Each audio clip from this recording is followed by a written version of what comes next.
बरसों पुराने सावन ऑडिटोरियम को तोड़कर वहां मल्टीप्लेक्स बनाए जाने की चर्चा कई दिनों से चल रही थी। खरीदारों से बातचीत काफी आगे बढ़ चुकी थी। नरेश, जो बड़े अरमान लेकर गांव से शहर भाग कर आया था, किस्मत की मार से बच नहीं सका।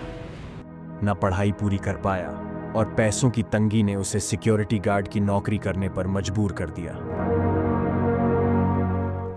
यह रात उसकी ड्यूटी की पहली रात थी। रात के 1 बज चुके थे। नरेश ऑडिटोरियम के बाहर ड्यूटी कर रहा था। तभी उसने सोचा, क्यों ना अंदर जाकर एक बार देखा जाए। और अंदर घुसते के साथ ही ऊपर की ओर से किसी के भागने की आवाज आई। नरेश तुरंत उस तरफ भागा और दौड़ता हुआ ऊपर तक गया तो कोई दिखा नहीं।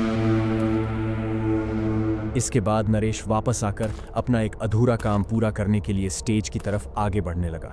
नरेश ने बचपन से ही एक थिएटर आर्टिस्ट बनने का सपना देखा था।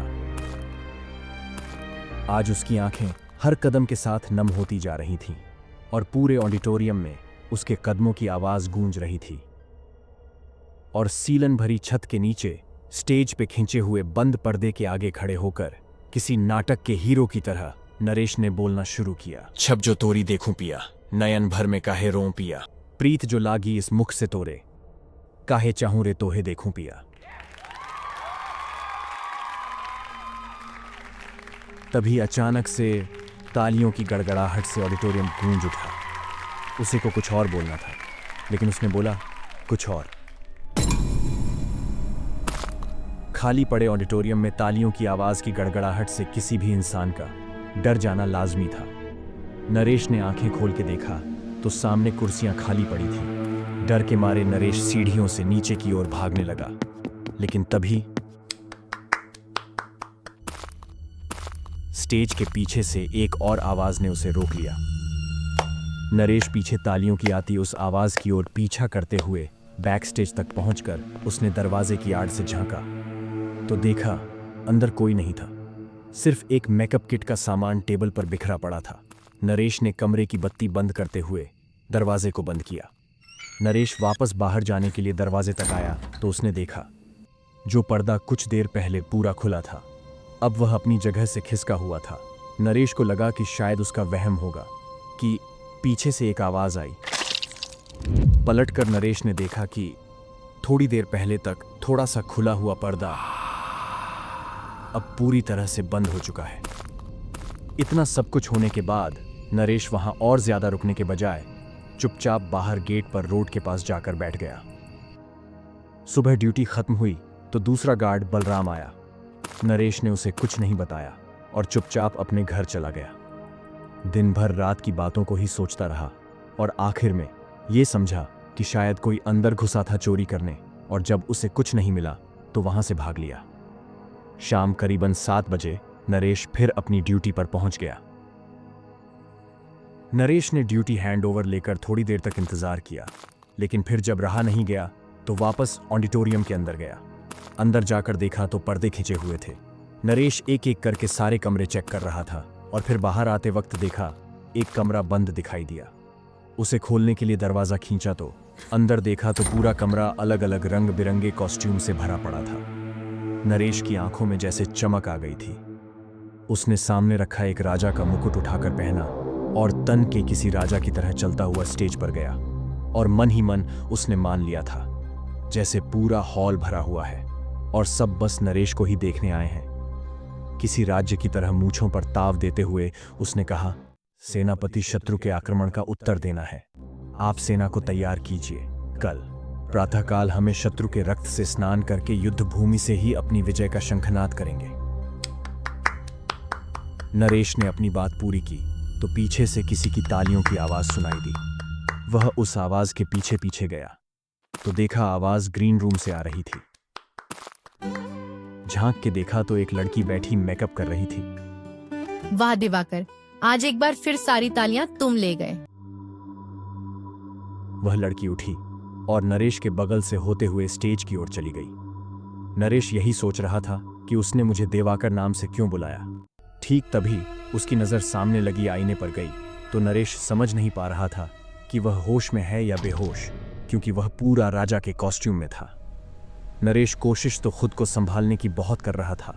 फिर वह डरते हुए स्टेज की ओर गया तो पूरा स्टेज खाली था और वहां कोई लड़की नहीं थी। नरेश जैसे अपनी बेहोशी से जागा हो, वह भागकर उस कॉस्ट्यूम वाले कमरे के पास गया तो देखा जिस दरवाजा को वह खुला छोड़कर गया था अब वो बंद पड़ा था।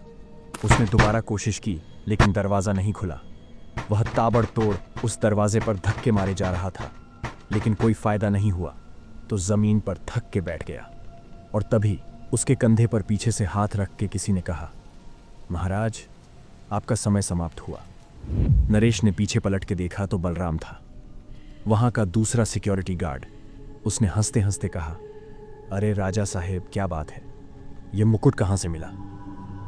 तो नरेश ने उसे बताया कि ये मुकुट उसे इस कमरे से मिला है जो अब खुल भी नहीं रहा है। वैसे बलराम, तुम इतनी रात यहाँ क्या कर रहे हो?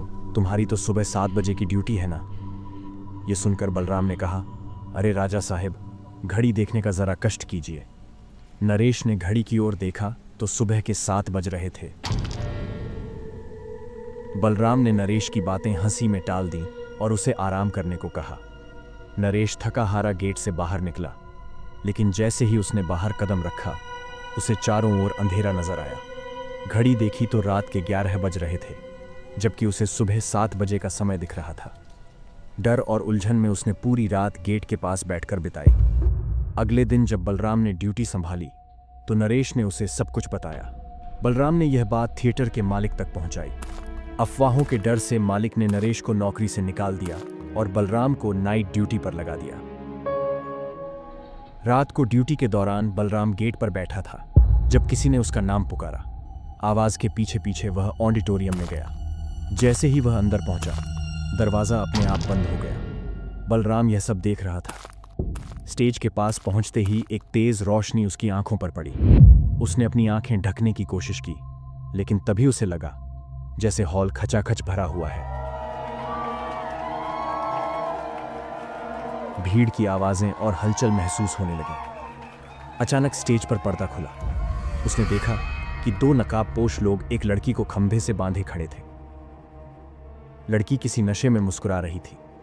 वे धीरे धीरे उसके पास गए और उसे आग लगा दी। लड़की चीख रही थी, लेकिन उसकी चीखें हॉल के शोर में खो गई। बलराम डर के मारे जड़ हो गया।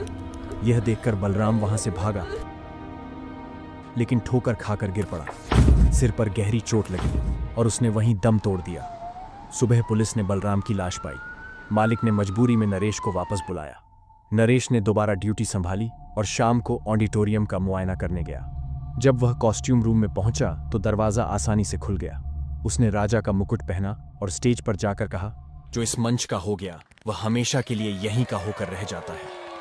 तभी तालियों की आवाज गूंजी। किसी ने कहा, वाह दिवाकर, तुम्हारा कोई जवाब नहीं। यह वही आवाज थी जो नरेश ने पहले सुनी थी।